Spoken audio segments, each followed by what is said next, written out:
सुणै ईश्वर ब्रह्मा इंद, सुणै मुख सलाहण मंद। सुणै जोग जुगत तन भेद, सुणै शास्त्र सिमरत वेद। नानक भगतां सदा विगास, सुणै दुख पाप का नास। वाहिगुरू जी का खालसा, वाहिगुरू जी की फतेह। गुरु प्यारी साध संगत जी, जप बाणी दी 9 नंबर पौड़ी का पाठ आपां बड़े प्यार नाल हुणे ही सरवण कीता है। जिवें कि आपां 8 नंबर पौड़ी विच विचार कर रहे हाँ कि धन गुरु नानक साहिब सच्चे पातशाह महाराज जी ने जो सानू जिंदगी विच खेड़ा विगास इहदी अहमियत बारे बहुत सोहणे विचार बख्शिश कीते ने। किवें साडी जिंदगी दे विच दुख पाप जिहड़े ने, जिहड़े साडी जिंदगी दा ये सकून इंज खा जाते ने कि जिवें संसार दे विच मनुख जिंदगी जीण दा तरीका ही गवा बैठा होवे। 8 नंबर 9 नंबर 10 नंबर ते 11 नंबर ये 4 जिहड़ियां पौड़ियां ने, इन्हां विच गुरु नानक साहिब जी ने सुणन दी समझण दी विचार बख्शिश कीती है। जदों असीं आम करके समाज दे विच किसी नूं कहने भा मेरी तू गल ध्यान नाल सुण, तो कुदरती गल है वो अपने कन्नां नाल साडी गल सुणदा है, तो असीं सोचदे भी शायद सुणन दा अर्थ इन्ना की है। पर जदों गुरबाणी विचों असीं सुणन दी डेफिनेशन पढ़दे हैं तो सुणन दा अर्थ केवल कन्नां नाल सुण लैना ही नहीं है। सुणन दा अर्थ असल विच समझना है। ये हुण जिहड़ियां 4 पौड़ियां ने, क्योंकि इन्हां 4 पौड़ियां तो बाद अगे गल मन्नण दी आउंदी है। तो मन्नेगा गल वो जिहने गल तुहाडी पहलां समझी है, समझण तो बाद गल मन्नी जाती है। कल्ली सुण लैनी गल, बाणी तो बड़ियां लोगों ने सुनी है पर समझी नहीं है। अज किन्नियां दे कन्नां विच गुरबाणी स्पीकरां राही पै रही है, किन्नियां लोगों ने घंटियां बद्धी पाठ सुनिया है, वो तो फिर सच्चे ने। गुरुदेव ने बाणी जदों ये शब्द वरते ने भी आयो आयो सुनन पढ़न को बाणी, नाम विसार लगे अन लालच बिरथा जन्म प्राणी। तो उत्थे शब्द पहला सुनन वरते, आयो सुनन पढ़न को बाणी। कल्ले सुण दा अर्थ कन्नां नाल सुण लैना नहीं। कई बारी कन्नां नाल सुनना इत्थों तक भी सीमित रह जाता भी आखण सुनना पाउण की बाणी, ये तन रता माया। कई बारी ऐसा भी हुंदा भी इधरों गल सुनी जाए तो इधरों गल कढ़ी जाए, क्योंकि जदों बंदे ने अपने दिमाग विच अपनी सुरत विचों गल टकाई नहीं, वो सुनी ना सुनी एक बराबर हो गई। जिवें आम ही आपां कहने हैं भाई जदों आपां सुणदे, हुण जदों गुरबाणी चों आपां इदां वेखदे हैं, गुरु साहिब ने बाणी च बहुत प्यारी गल कही है। जदों सुण दी गल कीती है ना गुरुदेव जी ने, उत्थे शब्द वरते ने भै के चरण कर भाव के लोएण सुरत करे।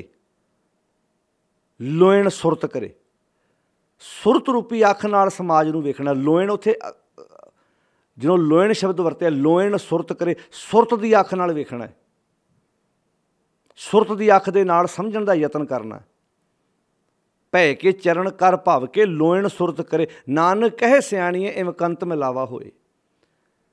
जदों आपां किसी गल नूं ध्यान नाल सुणदे आ, उस तों अगली स्टेज आउंदी है इस बंदे ने गल हुण मेरी मननी है नहीं मननी, ये बाद दीयां गल्लां ने। तुसीं किसी डॉक्टर कोलों इलाज कराउण वास्ते जांदे हो, वो तुहानूं कोई गल दसदा है, आपां सुण ते लई है पर कई वारी आपां नूं समझ नहीं आउंदी भी गल इहने कही की है। कई बार टीचर क्लास में पढ़ा रहा होंदा, स्टूडेंट गल सुन लैंदा है पर विचों हत्थ खड़ा करता है। टीचर पुछदा की गल है, कहंदा सर मैं सुन तो लई है पर मैनूं समझ नहीं आई। असल में समझना ही सुनना है, जे समझिया नहीं तो उस सुनने का कोई अर्थ नहीं है।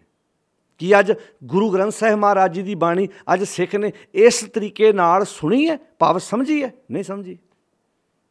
पर कहंदा मैं तो इन्ने घंटे रोज़ गुरबाणी का पाठ सुनदा हाँ। पातशाह कहते नहीं, सुण दा अर्थ ही असल में समझना है। 8 नंबर पौड़ी च आपां जिवें कल विचार कर रहे हैं, अज आपां 9 नंबर पौड़ी की विचार बड़े प्यार नाल करनी है। गुरुदेव जी कहते हैं सुने ईश्वर ब्रह्मा इंद जिहड़ी गल कीती है, क्योंकि आपां पहलियां पौड़ियां विच भी जदों विचारां करदे हां ते अखीरली तुक तो विचार लैंदे हां। जिवें इन्हां 4 पौड़ियां दे अखीरलियां जिहड़ियां 2 तुकां ने सेम ने भी नानक भगतां सदा विगास। हे नानक आख भगतां दी जिंदगी 'च सदा विगास बनिया रहिंदा है। वो तां ही जदों असीं अपने गुरु दी गल नूं ध्यान नाल सुण के समझदे हां। ਜੇ ਗੱਲ ਧਿਆਨ ਨਾਲ ਸੁਣੀ ਸਮਝੀ ਜਾਏ ਤਾਂ ਜ਼ਿੰਦਗੀ 'ਚ ਸਦਾ ਖੇੜਾ ਬਣਿਆ ਰਹੇਗਾ। ਵਿਕਾਸ ਵਿਕਾਸ, ਅਤੇ ਵਿਕਾਸ ਕਿਹੜੀ ਚੀਜ਼ ਨਾਲ ਆਉਣਾ ਹੈ? ਮੈਂ ਜ਼ਿੰਦਗੀ ਜਦੋਂ ਜੂਣ ਦਾ ਨੁਕਤਾ ਸਮਝਾਂਗੇ, ਨਾਨਕ ਭਗਤਾਂ ਸਦਾ ਵਿਕਾਸ, ਸੁਣੇ ਸਮਝਣ ਨਾਲ ਦੁੱਖਾਂ ਦਾ ਜ਼ਿਕਰ ਆਪਾਂ ਕਰ ਚੁੱਕੇ ਹਾਂ 8 ਨੰਬਰ ਪੌੜੀ ਵਿੱਚ, ਕਿ ਵਿਛੋੜਾ ਦੁੱਖ ਹੈ, ਤ੍ਰਿਸ਼ਨਾ ਦੀ ਭੁੱਖ ਦੁੱਖ ਹੈ, 5 ਵਿਕਾਰਾਂ ਦਾ ਦੁੱਖ ਹੈ। ਉਸ ਤੋਂ ਬਾਅਦ ਜਿਹੜੇ ਤਨ ਨੂੰ ਬਾਕੀ ਰੋਗ ਲੱਗਦੇ ਨੇ, ਇਹ ਦੁੱਖ ਨੇ। ਇਸ ਤੋਂ ਬਾਅਦ ਆ ਗਿਆ ਪਾਪ। ਹੁਣ ਪਾਪ ਦੀ ਡੈਫੀਨੇਸ਼ਨ ਵੀ ਆਪਾਂ ਨੂੰ ਪਤਾ ਹੈ ਵੀ ਪਾਪ ਦੀ ਡੈਫੀਨੇਸ਼ਨ ਕੀ ਹੈ। ਅਸੀਂ ਪਾਪ ਮੰਨਦੇ ਵੀ ਪੈਰ ਥੱਲੇ ਕੀੜਾ। ਸਮਾਜ ਦੀ ਪਾਪ ਦੀ ਡੈਫੀਨੇਸ਼ਨ ਇਹ ਮੰਨੀ ਗਈ ਹੈ ਵੀ ਭਾਈ ਜੇ ਮੇਰੇ ਪੈਰ ਥੱਲੇ ਆਣ ਕੇ ਕੋਈ ਕੀੜਾ ਮਰ ਗਿਆ, ਮੇਰੇ ਕੋਲੋਂ ਪਾਪ ਹੋ ਜਾਣਾ। ਕੀ ਸੱਚੀ ਕਿਸੇ ਕੀੜੇ ਦਾ ਮਰ ਜਾਣਾ ਪਾਪ ਹੈ? ਕਿ ਕਿਸੇ ਜੀਵ ਦਾ ਮਰ ਜਾਣਾ ਸਾਡੇ ਕੋਲੋਂ ਪਾਪ ਹੈ? ਇਸ ਹਿਸਾਬ ਨਾਲ ਤਾਂ ਸਭ ਤੋਂ ਵੱਡਾ ਪਾਪ ਤਾਂ ਕਿਸਾਨ ਮੱਥੇ ਮੜਿਆ ਜਾਂਦਾ ਹੈ। ਉਹ ਕਿੰਨੀਆਂ, ਜਦੋਂ ਕਿਸਾਨ ਦੀ ਕਣਕ ਨੂੰ ਤੇਲਾ ਪੈਂਦਾ, ਕਿੱਦਾਂ ਸਪਰੇਅ ਕਰਦਾ, ਉਹਨੂੰ ਪਤਾ ਜੇ ਉਹ ਤੇਲਾ ਨਹੀਂ ਮਾਰੇਗਾ ਉਹਦੇ ਘਰ 4 ਮਣ ਦਾਣੇ ਨਹੀਂ ਆਉਣੇ। ਅਤੇ ਕਿਸਾਨ ਨਾਲੋਂ ਵੱਡਾ ਫਿਰ ਪਾਪ ਉਹਨਾਂ ਸਿਰ ਮੱਥੇ ਮੜਿਆ ਜਾਏਗਾ ਜਿਨ੍ਹਾਂ ਉਹ ਦਵਾਈ ਸਪਰੇਅ ਵਾਲੀ ਤਿਆਰ ਕੀਤੀ ਹੈ, ਜਿਨ੍ਹਾਂ ਨੇ ਖੋਜ ਕਰਕੇ ਕਿਸਾਨ ਤੱਕ ਪਹੁੰਚਾਈ ਹੈ। ਫਿਰ ਤਾਂ ਇਹ ਲੜੀ ਵੱਧ ਜਾਣੀ ਹੈ ਨਾ। ਜਿਸ ਬੰਦੇ ਨੇ ਸਭ ਤੋਂ ਪਹਿਲਾਂ ਬ੍ਰੇਨ 'ਚ ਉਹ ਦਵਾਈ ਤਿਆਰ ਕਰਨ ਦਾ ਫਾਰਮੂਲਾ ਆਇਆ, ਉਹ ਪਾਪੀ ਹੋਇਆ। ਜਿਸ ਕੰਪਨੀ ਨੇ ਤਿਆਰ ਕੀਤਾ ਉਹ ਪਾਪੀ। ਉਸ ਤੋਂ ਬਾਅਦ ਜਿਹਨੇ ਅੱਗੇ ਵੇਚਿਆ ਉਹ ਪਾਪੀ। ਫਿਰ ਉਸ ਤੋਂ ਬਾਅਦ ਕਿਸਾਨ ਪਾਪੀ। ਅਤੇ ਜੇ ਇੱਦਾਂ ਸੋਚੀਏ ਤਾਂ ਫਿਰ ਜੇ ਕਿਸਾਨ ਇਸ ਪਾਪ ਤੋਂ ਡਰ ਗਿਆ, ਉਹਦੇ ਘਰ 4 ਮਣ ਦਾਣੇ ਨਹੀਂ ਆਉਣੇ, ਅਤੇ ਬਹੁਤਿਆਂ ਦੇ ਘਰ ਫਿਰ ਚੁੱਲ੍ਹਾ ਵੀ ਨਹੀਂ ਬਲਣਾ। ਕਿਉਂ ਕਿਸਾਨ ਦੇ ਰਾਹੀਂ ਕਿੰਨਿਆਂ ਆ ਸਬਜ਼ੀਆਂ ਕਿਸਾਨ ਬੀਜਦਾ, ਕਿੰਨਿਆਂ ਦੇ ਘਰ ਜਾਂਦੀਆਂ ਨੇ। ਤਾਂ ਕਈ ਵਾਰੀ ਉਹ ਜਦੋਂ ਸਬਜ਼ੀਆਂ ਨੂੰ ਕੋਈ ਕੀੜਾ ਪੈ ਜਾਂਦਾ, ਸਪਰੇਆਂ ਕੀਤੀਆਂ ਜਾਂਦੀਆਂ ਨੇ। ਆ ਕਣਕ ਦਾ ਸੀਜ਼ਨ ਆਉਂਦਾ ਹੈ, ਕਣਕ ਰੱਖਣ ਵਾਸਤੇ ਸਭ ਤੋਂ ਪਹਿਲਾਂ ਸਲਫਾਸ ਦੀ ਗੋਲੀ ਪਾਈ ਜਾਂਦੀ ਹੈ। ਕਾਹਦੇ ਲਈ? ਵੀ ਵਿੱਚ ਸੁਸਰੀ ਨਾ ਪੈ ਜਾਏ। ਫਿਰ ਪਾਪ ਤੋਂ ਡਰਦੇ ਰਹੇ ਤਾਂ ਸਮਾਜ ਚੱਲ ਹੀ ਨਹੀਂ ਸਕਦਾ। ਤੁਸੀਂ ਵੱਡੇ ਵੱਡੇ ਹੋਟਲਾਂ ਮੋਟਲਾਂ 'ਚ ਵੇਖਿਆ ਹੋਏਗਾ, ਮੱਖੀਆਂ ਮਾਰਨ ਵਾਲੇ ਅਗਲਿਆਂ ਨੇ ਸਿਸਟਮ ਲਾਏ ਹੁੰਦੇ ਨੇ। ਇੱਦਾਂ ਤਾਂ ਆਪਾਂ ਚੂਹਾ ਪੈ ਜਾਂਦਾ ਆਪਣੀ ਫਸਲ ਨੂੰ, ਆਪਾਂ ਕੀ ਕਰਦੇ ਹਾਂ? ਚੂਹਾ ਮਾਰਨ ਵਾਸਤੇ ਕਿੰਨੇ ਪ੍ਰਬੰਧ ਕੀਤੇ ਜਾਂਦੇ ਨੇ। ਕੀ ਉਹਨਾਂ 'ਚ ਜਾਨ ਨਹੀਂ ਹੈ? ਫਿਰ ਤਾਂ ਸਮਾਜ ਰਹਿ ਹੀ ਨਹੀਂ ਸਕਦਾ। ਪਾਪ ਦਾ ਅਰਥ ਕਿਸੇ ਜੀਵ ਦਾ ਮਰ ਜਾਣਾ ਨਹੀਂ ਹੈ। ਨਹੀਂ, ਇਹਦਾ ਦੁਨੀਆ ਚੱਲ ਹੀ ਨਹੀਂ ਸਕਦੀ। ਇਹਦਾ ਤਾਂ ਆਪਾਂ ਸਾਹ ਨਹੀਂ ਲੈ ਸਕਦੇ।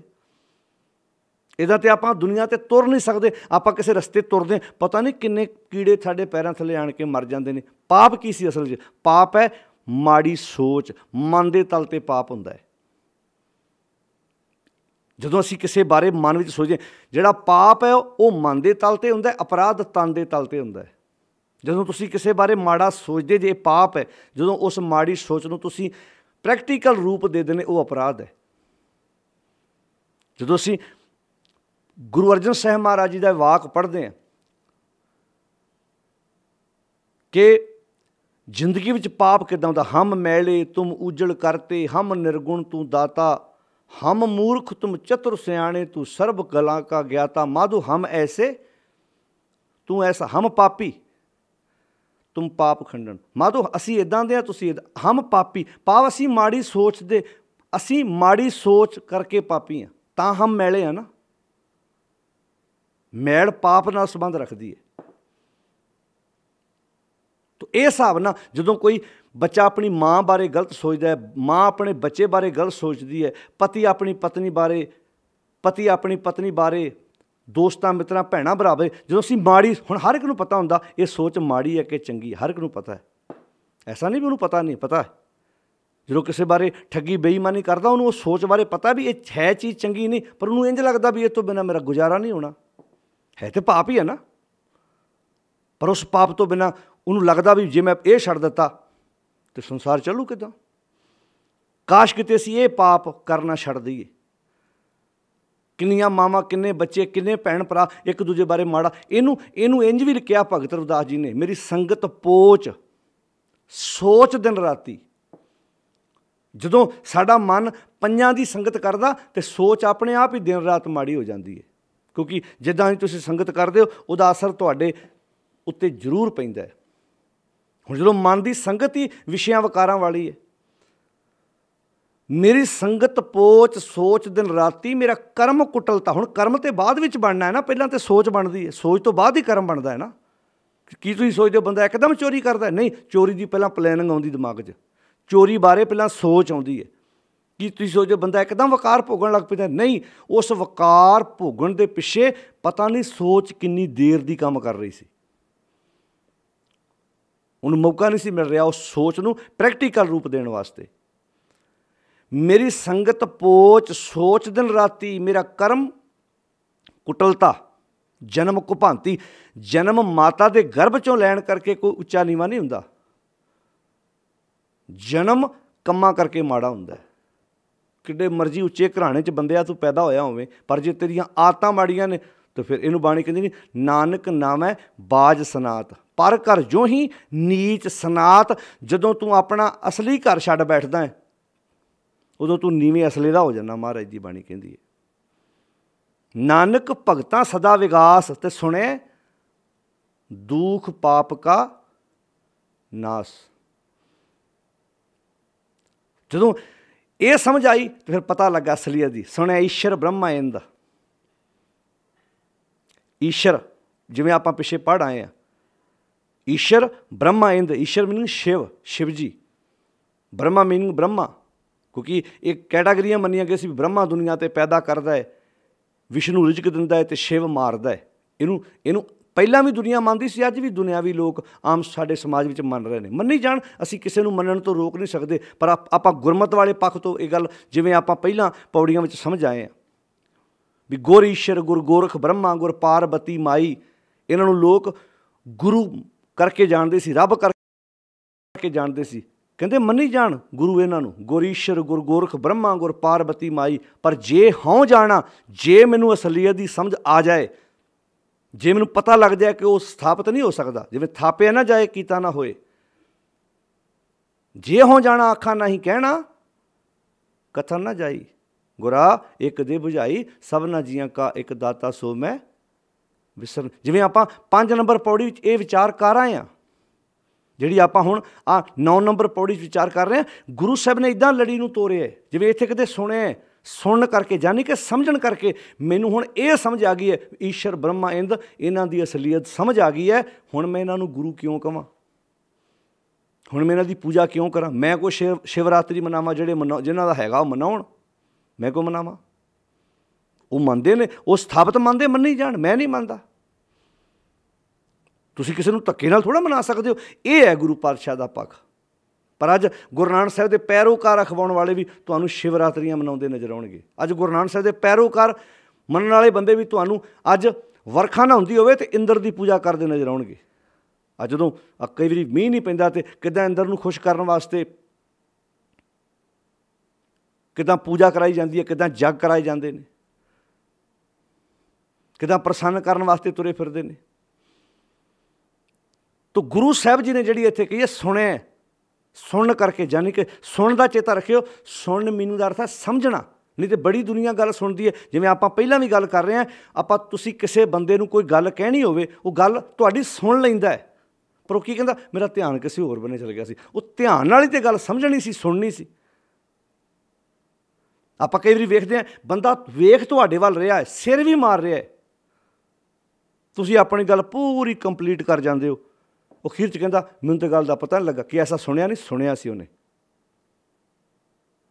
ਸਮਝਿਆ ਨਹੀਂ ਸਮਝਿਆ।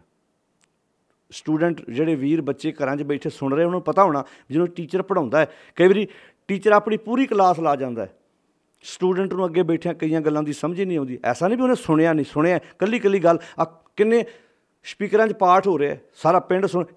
ਜੇ ਸੁਣਦਾ ਸੀ ਇਹ ਨਹੀਂ ਹੁੰਦਾ ਤਾਂ ਫਿਰ ਪਿੰਡਾਂ ਦੇ ਪਿੰਡ ਤਰ ਨਾ ਜਾਂਦੇ। ਕੀ ਜਦੋਂ ਸਪੀਕਰ ਕੋਠੇ 'ਤੇ ਲੱਗਦਾ, ਪਿੰਡ ਦੇ ਵਿੱਚ ਸਪੀਕਰ ਦੀ ਬਾਣੀ ਦੀ ਆਵਾਜ਼ ਨਹੀਂ ਜਾਂਦੀ? ਜਾਂਦੀ ਹੈ ਨਾ। ਜੇ ਸੁਣਦਾ ਅਰਥ ਇੰਨਾ ਆਪਾਂ ਮੰਨੀਏ ਵੀ ਕੰਨਾਂ 'ਚ ਬਾਣੀ ਪੈ ਗਈ, ਬਸ ਜੀ ਹੁਣ ਤਾਂ ਜ਼ਿੰਦਗੀ ਸਬਰ ਹੋ ਗਈ, ਨਾ ਨਾ ਨਾ ਨਾ ਨਾ। ਇੱਥੇ ਸੁਣਦਾ ਅਰਥ ਹੈ ਸਮਝਣਾ। ਜਿਹਨੂੰ ਸਮਝ ਆਏਗੀ ਉਹਦੇ ਕੋਲ ਤੁਸੀਂ ਮੰਨਣ ਦੀ ਉਮੀਦ ਲਾਓਗੇ। ਸੁਣਨ ਦਾ ਅਰਥ ਇਹ ਨਹੀਂ ਤੂੰ ਮੇਰੀ ਗੱਲ ਧਿਆਨ ਨਾਲ ਸੁਣ, ਨਾ। ਸੁਣਨ ਦਾ ਅਰਥ ਹੈ ਸਮਝਣਾ, ਅਸਲੀਅਤ। ਸੁਣੇ ਈਸ਼ਰ ਬ੍ਰਹਮਾ ਇੰਦ, ਸੁਣਨ ਕਰਕੇ, ਸਮਝਣ ਕਰਕੇ। ਸੁਣਨ ਦਾ ਅਰਥ ਹੈ ਸਮਝਣਾ। ਇਹਨੂੰ ਸੌਖਾ ਕਰ ਲਓ, ਸਮਝਣ ਕਰਕੇ ਮੈਨੂੰ ਹੁਣ ਗੱਲ ਸਮਝ ਆ ਗਈ ਹੈ, ਅਸਲੀਅਤ ਸਮਝ ਆ ਗਈ ਹੈ। ਕਾਹਦੀ? ਈਸ਼ਰ ਬ੍ਰਹਮਾ ਇੰਦ ਦੀ। ਹੁਣ ਮੈਂ ਗੱਲ ਨੂੰ ਸੁਣ ਲਿਆ, ਕਿਹਦਾ? ਮਾਲਕ ਦਾ ਨਾਮ, ਉਹਦੀ ਬਾਣੀ ਰਾਹੀਂ ਇਹ ਗੱਲ ਸਮਝ ਲਈ ਹੈ। ਮੈਨੂੰ ਹੁਣ ਅਸਲੀਅਤ ਦੀ ਸਮਝ ਆ ਗਈ ਹੈ, ਪਤਾ ਲੱਗ ਗਿਆ, ਅਸਲੀਅਤ ਦਾ ਪਤਾ ਲੱਗ ਗਿਆ। ਸੁਣੇ ਈਸ਼ਰ ਬ੍ਰਹਮਾ ਇੰਦ। ਕੋਈ ਸ਼ਿਵ ਜੀ ਨੂੰ ਮੰਨਦਾ ਹੈ, ਕੋਈ ਬ੍ਰਹਮਾ ਨੂੰ ਮੰਨਦਾ ਹੈ, ਕੋਈ ਇੰਦਰ ਨੂੰ ਮੰਨਦਾ ਹੈ। ਮੰਨੀ ਜਾਣ, मैं किसी को मनण तो रोक नहीं सकता, पर अपना पक्ष गुरु पातशाह जी ने यह पेश करता कि गुर ईश्वर, गुर गोरख ब्रह्मा, गुर पार्वती माई। साढ़े वास्ते गुरु ही ईश्वर है, गुरु ही गोरख वा। जो ब्रह्मा पार्वती माई वो मनते सी ना, कहते तुसीं मनी जाओ गुरु नूं, ईश्वर ब्रह्मा पार्वती माई। पर जे हों जाना, जे मैनू इस गल की समझ आ गई है कि थापिया ना जाए कीता ना होए आपे आप निरंजन सोए, तो आखा ना ही मैं इन्हों गुरु कभी भी नहीं कहता। क्योंकि जो मैं एक बने कहना भी वो स्थापित नहीं हो सकता, ये सारे स्थापित किए हुए हैं। तो इत्थे भी 9 नंबर पौड़ी च वो गल कहते हैं, सुने ईश्वर ब्रह्मा इंद। सुन करके समझण करके ईश्वर ब्रह्मा इंद की असलीयत समझ आ गई। तो जो असलीयत समझ आ जाए फिर बंदा जुड़ता नहीं, फिर उहदे नाल सांझ नहीं पाउंदा। सुने ईश्वर ब्रह्मा इंद, सुने मुख सलाहण मंद। मुख सलाहण मंद, किद्दां माड़ा मूँह, किद्दां वो मूँह जिहड़ा 24 घंटे गंद बकदा सी, माड़ियां गल्लां करदा सी। मुख सलाहण मंद, वो मूँह किद्दां फिर चंगियां गल्लां कर लग पैंदा। ये भी हुण मैनूं गुरु की गल सुन के समझ आ गई कि मृतक को पायो तन सासा, किद्दां गुरु मुर्दे जान पाउंदा है, किद्दां जिवाउंदा है गुरु। इस लिए समझ आ गई। मैं सोचदा सी जो बंदा डैड हो जाए तो उन्होंने गुरु इदां जिउंदा कर दिंदा है। इदां दीयां करामातां दा कोई थां नहीं गुरु नानक साहब के घर च। इदां तो फिर दुश्मन वड्डी जांदा तो गुरु साहब ने इदां छट्टे मार के खड़े करके सिखां नूं नाल तोड़ लिया करना सी। फिर तो 10 20 30 सिख ही नहीं सी पूरी दुनिया ते नेरी लिया सकदे, क्योंकि दुश्मन ने वड्डी जाने सी। गुरु साहब ने इदां फेक जिउंदे कर दिया करने सी। वखरी गल है कि इदां दीयां करामातां गुरमत विच कोई थां नहीं, पर गुरमत विच इदां गल्लां नूं कोई जगह नहीं, पर सिੱਖੀ ਵਿੱਚ ਇਹ ਗੱਲਾਂ ਜੋੜ ਦਿੱਤੀਆਂ ਗਈਆਂ। ਅਸੀਂ ਗੁਰੂ ਨੂੰ ਇੱਦਾਂ ਵੱਡਾ ਕਰਨਾ ਚਾਹੁੰਦੇ ਹਾਂ ਵੀ ਇੱਦਾਂ ਇੱਕ ਦਾ ਸਿਰ ਉਹ ਪਿਆ, ਇੱਕ ਦਾ ਧਾੜ ਉੱਥੇ ਪਿਆ। ਗੁਰੂ ਸਾਹਿਬ ਨੇ ਫੇਰ ਇੱਦਾਂ ਜੋੜਤਾ, ਜਿਉਂਦੇ ਕਰ ਦਿੱਤੇ। ਗੁਰੂ ਸਾਹਿਬ ਇੱਦਾਂ ਦਾ ਤਮਾਸ਼ਾ ਕਰਨ ਨਹੀਂ ਸੀ ਆਏ। ਗੁਰੂ ਸਾਹਿਬ ਆਤਮਿਕ ਤੌਰ 'ਤੇ ਮਰਿਆਂ ਦੇ ਵਿੱਚ ਜਾਨ ਪਾਉਣ ਆਏ ਸੀ। ਜੇ ਇੱਦਾਂ ਦੀ ਕਰਾਮਾਤ ਕਰਨੀ ਹੋਈ, ਗੁਰੂ ਸਾਹਿਬ ਨੂੰ ਆਪਣੇ ਸਾਹਿਬਜ਼ਾਦੇ ਪਿਆਰੇ ਨਹੀਂ ਸੀ? ਉਹਨਾਂ ਸਿੱਖਾਂ ਨਾਲ ਗੁਰੂ ਸਾਹਿਬ ਦਾ ਕੋਈ ਸਨੇਹ ਸੀ? ਚਮਕੌਰ ਸਾਹਿਬ ਦੀ ਗੜੀ 'ਚੋਂ ਨਿਕਲਦੇ ਨੇ ਕਿੰਨੇ ਪਿਆਰੇ ਸਿੱਖ, ਜਾਨ ਤੋਂ ਪਿਆਰੇ ਸਿੱਖ, ਜਿਨ੍ਹਾਂ ਦੀਆਂ ਲਾਸ਼ਾਂ ਦੇ ਲਾਗੋਂ ਦੀ ਲੰਘੇ ਹੋਣਗੇ। ਦਿਲ ਨਹੀਂ ਸੀ ਕਰਦਾ ਗੁਰੂ ਸਾਹਿਬ ਦਾ ਉੱਥੇ ਕਰਾਮਾਤ ਵਿਖਾਉਂਦੇ, ਇੱਦਾਂ ਉਹਨਾਂ ਨੂੰ ਜਿਉਂਦੇ ਕਰਕੇ ਨਾਲ ਤੋਰ ਲੈਂਦੇ। ਅਸੀਂ ਗੁਰੂ ਸਾਹਿਬ ਨੂੰ ਸ਼ਾਇਦ ਇੱਦਾਂ ਵੱਡਾ ਕਰਨਾ ਚਾਹੁੰਦੇ ਹਾਂ ਵੀ ਸ਼ਾਇਦ ਗੁਰੂ ਸਾਹਿਬ ਇਹਨਾਂ ਗੱਲਾਂ ਨਾਲ ਵੱਡੇ ਆ। ਨਾ ਨਾ ਨਾ ਨਾ, ਗੁਰੂ ਸਾਹਿਬ ਇਹਨਾਂ ਗੱਲਾਂ ਨਾਲ ਵੱਡੇ ਨਹੀਂ। ਗੁਰੂ ਸਾਹਿਬ ਆਤਮਿਕ ਤੌਰ 'ਤੇ ਮਰਿਆਂ ਹੋਇਆਂ ਦੇ ਵਿੱਚ ਜਾਨ ਪਾਉਂਦੇ ਨੇ। ਮਿਰਤਕ ਕੋ ਪਾਇਓ ਤਨ ਸਾਸਾ, ਜਿਹੜਾ ਆਤਮਿਕ ਤੌਰ 'ਤੇ ਮਰ ਚੁੱਕਾ ਸੀ। ਕਿੱਦਾਂ ਮਰ ਚੁੱਕਾ ਸੀ? ਮਾੜੇ ਕੰਮ ਕਰ ਕਰਕੇ ਚੰਗਿਆਈ ਵਾਲੇ ਬੰਨਿਓ ਮਰ ਚੁੱਕਾ ਸੀ ਉਹ, ਚੰਗੇ ਕੰਮਾਂ ਵਾਲੇ ਬੰਨੇ। ਹੁਣ ਜਿਹੜੇ ਜੁਆਰੀਏ ਲੋਕ ਹੁੰਦੇ ਨੇ, ਨਸ਼ੇੜੀ ਲੋਕ ਹੁੰਦੇ ਨੇ, ਸੱਚੀ ਗੱਲ ਤਾਂ ਇਹ ਹੈ ਉਹ ਆਪਣੇ ਪਰਿਵਾਰ ਵੱਲੋਂ ਮਰ ਚੁੱਕੇ ਹੁੰਦੇ ਆ, ਪਰ ਕਿੱਧਰ ਜਿਉਂਦੇ ਹੁੰਦੇ ਆ? ਜਿਨ੍ਹਾਂ ਕੋਲੋਂ ਨਸ਼ੇ ਮੁੱਲ ਲੈ ਲੈ ਕੇ ਉਹ ਆਪਣੇ ਜ਼ਿੰਦਗੀ ਨੂੰ ਤਬਾਹ ਕਰਦੇ, ਉਹਨਾਂ ਦੇ ਭਾਅ ਦੇ ਉਹ ਜਿਉਂਦੇ ਆ, ਕਿਉਂਕਿ ਉਹ ਉਹਨਾਂ ਦੇ ਕਸਟਮਰ ਨੇ। ਹੁਣ ਜਿਹੜਾ ਸਮੇਂ ਕੀ ਹੈ, ਉਹ ਘਰ ਵਾਲੀ ਵੱਲੋਂ ਤਾਂ ਮਰਿਆ ਹੋਇਆ ਨਾ, ਬੱਚਿਆਂ ਵੱਲੋਂ ਤਾਂ ਮਰਿਆ, ਮਾਂ ਵੱਲੋਂ ਤਾਂ ਮਰਿਆ ਹੋਇਆ, ਮਾਂ ਵਾਲੇ ਪੱਖੋਂ ਤਾਂ ਮਰਿਆ ਹੋਇਆ। ਜਿਹੜੀ ਉਮਰ ਮਾਂ ਬਾਪ ਨੂੰ ਕਮਾ ਕੇ ਖਵਾਉਣ ਦੀ ਹੈ, ਮਾਂ ਬਾਪ ਨਸ਼ੇ ਛਡਾਊ ਕੇਂਦਰਾਂ 'ਚ ਲਈ ਫਿਰਦੇ ਨੇ, ਪਰ ਉਹ ਜਿਉਂਦਾ ਕਿਹਨਾਂ ਵੱਲ? ਜਿਹੜੇ ਨਸ਼ਾ ਵੇਚਦੇ ਉਹਨਾਂ ਵੱਲੋਂ ਜਿਉਂਦਾ ਹੈ। ਹੁਣ ਜਿਹੜਾ ਨਸ਼ਾ ਵੇਚਦਾ, ਜੇ ਮੰਨ ਲਓ ਉਹਦਾ ਉਸ ਇਲਾਕੇ 'ਚ 500 2000 ਕਸਟਮਰ ਹੈ, ਉਹ 2000 ਗਾਹਕ ਸਿਰ 'ਤੇ ਉਹਦੀ ਦੁਕਾਨ ਚੱਲਦੀ ਹੈ। ਉਹ ਗਾਹਕ ਹੈਗਾ ਅਤੇ ਉਹਦਾ ਸੌਦਾ ਵਿਕਦਾ ਹੈ। ਪਰ ਉਹ ਜਿਹੜੇ 2000 ਕਸਟਮਰ ਨਸ਼ਾ ਪੀਣ ਵਾਲੇ ਨੇ, ਉਹ ਆਪਣੇ ਪਰਿਵਾਰਾਂ ਵੱਲੋਂ ਤਾਂ ਮਰੇ ਹੋਏ ਨੇ ਨਾ। ਉਹ ਜਿਹੜੀਆਂ ਉਹਨਾਂ ਦੇ ਲੜ ਲੱਗੀਆਂ, ਉਹਦੇ ਜਾਨ ਨੂੰ ਰੋਜ਼ ਰੋਂਦੀਆਂ ਨੇ ਨਾ, ਉਹ ਤਾਂ ਵਿਚੋਲੇ ਨੂੰ ਗਾਲਾਂ ਰੋਜ਼ ਕੱਢਦੀਆਂ ਨੇ। ਉਹ ਤਾਂ ਸੱਸ ਨੂੰ ਕਹਿੰਦੀਆਂ ਨੇ ਤੁਸੀਂ ਉਦੋਂ ਕਿੱਦਾਂ ਝੂਠ ਬੋਲ ਕੇ ਸਾਡਾ ਰਿਸ਼ਤਾ ਲੈ ਲਿਆ। ਉਹਨਾਂ ਵੱਲੋਂ ਇੱਦਾਂ ਹੀ ਗੁਰੂ ਸਾਹਿਬ ਜੀ ਬਖਸ਼ਿਸ਼ ਕਰਦੇ ਨੇ। ਮਿਰਤਕ ਕੋ ਪਾਇਓ ਤਨ ਸਾਸਾ, ਜਿਹੜਾ ਆਤਮਿਕ ਤੌਰ 'ਤੇ ਮਰ ਚੁੱਕਾ ਸੀ, ਗੁਰੂ ਨੇ ਸਿੱਖਿਆ ਦੇ ਕੇ ਉਹਨੂੰ ਫਿਰ ਜਿਉਂਦਾ ਕਰ ਦਿੱਤਾ। ਫਿਰ ਤਿਆਰ ਬਰ ਤਿਆਰ ਕਰ ਦਿੱਤਾ। ਭਇਆ ਮਨੂਰ ਕੰਚਨ ਫਿਰ ਹੋਵੇ। ਮਨੂਰ ਲੋਹਾ ਉਹ ਹੁੰਦਾ ਜਿਹੜਾ ਲੋਹਾ ਲੋਹਾਰ ਦੀ ਭੱਠੀ 'ਤੇ ਜਦੋਂ ਲੋਹਾਰ ਸੱਟਾਂ ਮਾਰਦਾ ਲੋਹੇ 'ਤੇ ਸੜ ਕੇ ਨਹੀਂ ਬੂਰਾ ਜਿਹਾ ਡਿੱਗਾ ਹੁੰਦਾ, ਉਹਨੂੰ ਮਨੂਰ ਲੋਹਾ ਕਹਿੰਦੇ ਆ। ਵੈਸੇ ਤਾਂ ਲੋਹੇ ਨੂੰ ਤੁਸੀਂ ਆਮ ਕਹਾਵਤ ਹੈ, ਇਹ ਹੈ ਜਾਂ ਨਹੀਂ ਹੈ, ਇਹਨਾਂ ਇਹ ਮਿੱਥਾਂ ਹੁੰਦੀਆਂ ਨੇ। ਜ਼ਰੂਰੀ ਨਹੀਂ ਇਹ ਗੱਲ ਹੈਗੀ ਹੈ ਕਿ ਨਹੀਂ ਹੈ, ਇਹ ਕੁਝ ਅਲੰਕਾਰ ਵਰਤੇ ਹੁੰਦੇ ਨੇ। ਆਮ ਕਿਹਾ ਜਾਂਦਾ ਵੀ ਇੱਦਾਂ ਦਾ ਪਾਰਸ, ਹੁਣ ਕਿਸੇ ਨੇ ਵੇਖਿਆ ਥੋੜ੍ਹਾ, ਕਹਿੰਦੇ ਪਾਰਸ ਨਾਲ ਲੋਹੇ ਨੂੰ ਜਾਂ ਘਸਾ ਦਿਓ ਸੋਨਾ ਬਣ ਜਾਂਦਾ। ਜੇ ਇੱਦਾਂ ਦੀਆਂ ਚੀਜ਼ਾਂ ਸੱਚੀ ਦੁਨੀਆ 'ਤੇ ਹੋਵੇ ਤਾਂ ਫਿਰ ਤਾਂ ਜਿੰਨਾ ਕੰਟਰੀਆਂ ਕੋਲ ਹੋਣ ਉਹ ਤਾਂ ਦੁਨੀਆ ਦੇ ਹਨੇਰੀ ਨਾ ਲਿਆ ਦੇਣ ਇੱਕ ਵਾਰ। ਜੇ ਇਦਾਂ ਦੀ ਸੱਚੀ ਗੱਲ ਹੋਵੇ, ਲੋਕ ਲੋਹਾ ਚੋਰੀ ਕਰ ਕਰਕੇ, ਲੋਹਾ ਖਰੀਦ ਕੇ ਸੋਨਾ ਬਣਾ ਵੇਚੀ ਜਾਣ। ਕੁਝ ਗੱਲਾਂ ਅਲੰਕਾਰ ਵਰਤੇ ਨੇ, ਗੁਰੂ ਨੂੰ ਪਾਰਸ ਨਾਲ ਤਰਜੀਹ ਦਿੱਤੀ ਹੈ। ਕਹਿੰਦੇ ਪਾਰਸ ਵੀ ਉਸੇ ਲੋਹੇ ਨੂੰ ਸੋਨਾ ਬਣਾਦਾ ਜਿਹਦੇ ਵਿੱਚ ਮਾੜੀ ਮੋਟੀ ਜਾਨ ਵਾ। ਮਾੜੀ ਮੋਟੀ ਜਾਨ ਹੋਊਗੀ ਤੇ ਉਹਨੂੰ ਇੱਦਾਂ ਦੇ ਪਾਰਸ ਨਾਲ ਜੋਗੇ ਤੇ ਫੇਰ ਸੋਨਾ ਬਣੂ। ਪਰ ਕਹਿੰਦੇ ਗੁਰੂ ਤੇ ਇਹੋ ਜਿਹਾ ਪਾਰਸ ਆ ਨਾ, ਜਿਹੜਾ ਮਨੂਰ ਹੋਇਆ ਲੋਹਾ, ਲੁਹਾਰ ਦੀ ਭੱਠੀ 'ਤੇ ਸੱਟਾਂ ਮਾਰ ਕੇ ਸੜਿਆ ਜਿਹਾ ਲੋਹਾ ਨਹੀਂ ਖਿਲ ਰਿਹਾ ਹੁੰਦਾ, ਜਿਹੜਾ ਘਟਾ ਬਣ ਚੁੱਕਾ ਹੁੰਦਾ, ਉਹਨੂੰ ਵੀ ਕਹਿੰਦੇ ਤੁਸੀਂ ਗੁਰੂ ਪਾਰਸ ਨਾਲ ਜੋੜ ਦੋਗੇ ਤੇ ਉਹ ਸੋਨਾ ਬਣ ਜੂ। ਇੱਥੇ ਹੁਣ ਮਨੂਰ ਲੋਹਾ ਕਿਹੜਾ, ਜਿਹੜਾ ਵਕਾਰਾਂ 'ਚ ਚੂਰ ਹੋ ਚੁੱਕਾ, ਜਿਹਨੂੰ ਸਵੇਰੇ ਮੰਜੇ ਤੋਂ ਉਠਾਉਣ ਲਈ ਪਹਿਲਾਂ ਕੁਝ ਨਾ ਕੁਝ ਦੇਣਾ ਪੈਂਦਾ, ਜਿਹਨੂੰ ਕਿਤੇ ਨਾਲ ਖਾਣ ਵਾਸਤੇ ਉਹਦੀ ਜੇਬ 'ਚ ਕੁਝ ਪਾਉਣਾ ਪੈਂਦਾ, ਜਿਹੜਾ ਗੁਲਾਮ ਹੋ ਚੁੱਕਾ ਕਿਸੇ ਚੀਜ਼ ਦਾ, ਮਨੂਰ ਹੋ ਚੁੱਕਾ, ਜਿਹੜਾ ਕਿਸੇ ਪਰਿਵਾਰ ਦੇ, ਹੁਣ ਜਿਵੇਂ ਮਨੂਰ ਲੋਹਾ ਕਿਸੇ ਕੰਮ ਦਾ ਨਹੀਂ, ਉਹ ਜੀ ਕਿਸੇ ਕੰਮ। ਤੁਸੀਂ ਵੇਖਿਆ ਨਾ ਕਈ ਨੌਜਵਾਨ ਸਵੇਰੇ ਉੱਠਦਿਆਂ ਸਾਰੇ ਨਸ਼ਿਆਂ ਵਾਲੇ ਬੰਨੇ ਤੁਰ ਪਏ, ਉੱਥੋਂ ਲੱਭ ਨਸ਼ਾ, ਉੱਥੋਂ ਲੱਭ ਨਸ਼ਾ, ਟਰਾਂਸਫਾਰਮ ਦੀਆਂ ਤਾਰਾਂ ਕੱਢ ਕੇ ਵੇਚਤੀਆਂ। ਘਰਾਂ 'ਚ ਮਾਵਾਂ ਨੂੰ ਘਰਾਂ 'ਚ ਲੋਕ ਲਾ ਕੇ ਰੱਖਣੇ ਪੈਂਦੇ, ਘਰਾਂ 'ਚ ਡਰਮ, ਕਣਕ ਵਾਲੇ ਡਰਮ, ਉਹਨਾਂ ਨੂੰ ਲੋਕ ਲਾ ਕੇ ਰੱਖਣੇ ਪੈਂਦੇ, ਕਿਤੇ 5-7 ਕਿਲੋ ਕਣਕ ਕੱਢ ਕੇ ਨਾ ਵੇਚ ਆਵੇ। ਇਹ ਮਨੂਰ ਹੋ ਚੁੱਕੇ ਲੋਹੇ ਨੇ। ਪਰ ਮਹਾਰਾਜ ਕਹਿੰਦੇ ਨਹੀਂ ਭਾਈ, ਜੇ ਤੁਸੀਂ ਚਾਹੋ ਤਾਂ ਇਹ ਵੀ ਸੋਨਾ ਬਣ ਸਕਦੇ ਆ। ਕਦੋਂ? ਜਦੋਂ ਗੁਰੂ ਸਿੱਖਿਆ ਪਾਰਸ ਨਾਲ ਇਹਨਾਂ ਦਾ ਮਨ ਜੁੜ ਗਿਆ। ਸਤਿਗੁਰ ਪਾਰਸ ਪਰਸੈ ਕੰਚਨ ਕਰੇ ਮਨੂਰ ਮਲੀਣਾ। ਸਤਿਗੁਰੂ ਜੀ ਇਹੋ ਜਿਹੇ ਪਾਰਸ ਨੇ, ਇਹ ਮਨੂਰ ਲੋਹੇ ਨੂੰ ਵੀ ਸੋਨਾ ਬਣਾਉਣ ਦੀ ਤਾਕਤ ਰੱਖਦੇ ਨੇ। ਬਸ਼ਰਤ ਮਨੂਰ ਸੋਨਾ ਬਣਨ ਦੀ ਇੱਛਾ ਲੈ ਕੇ ਆਵੇ ਵੀ ਮੈਂ ਬਣਨਾ ਚਾਹੁੰਦਾ, ਹੋ ਸਕਦਾ ਸਭ ਕੁਝ।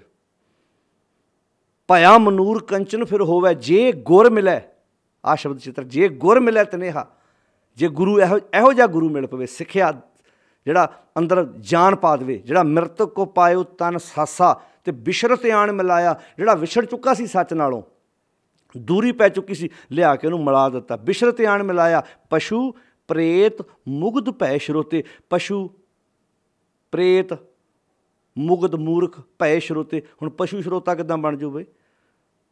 ਤੁਸੀਂ ਕਦੀ ਇੱਦਾਂ ਦਾ ਅੰਦਾਜ਼ਾ ਲਾਓਗੇ ਵੀ ਪਸ਼ੂ ਸ਼ਰੋਤਾ ਬਣ ਕੇ ਸੁਣਨਾ ਆਵੇ? ਪ੍ਰੇਤ ਤੁਹਾਡੀ ਵੱਖਰੀ ਗੱਲ। ਇੱਦਾਂ ਦੀਆਂ ਕਥਾ ਵੀ ਚੱਲਦੀਆਂ ਗਈਆਂ ਵੀ ਬਾਬਾ ਜੀ ਕਥਾ ਕਰਦੇ ਸੀ ਅਤੇ ਭੂਤ ਕਥਾ ਸੁਣਨ ਆਉਂਦੇ ਰਹੇ।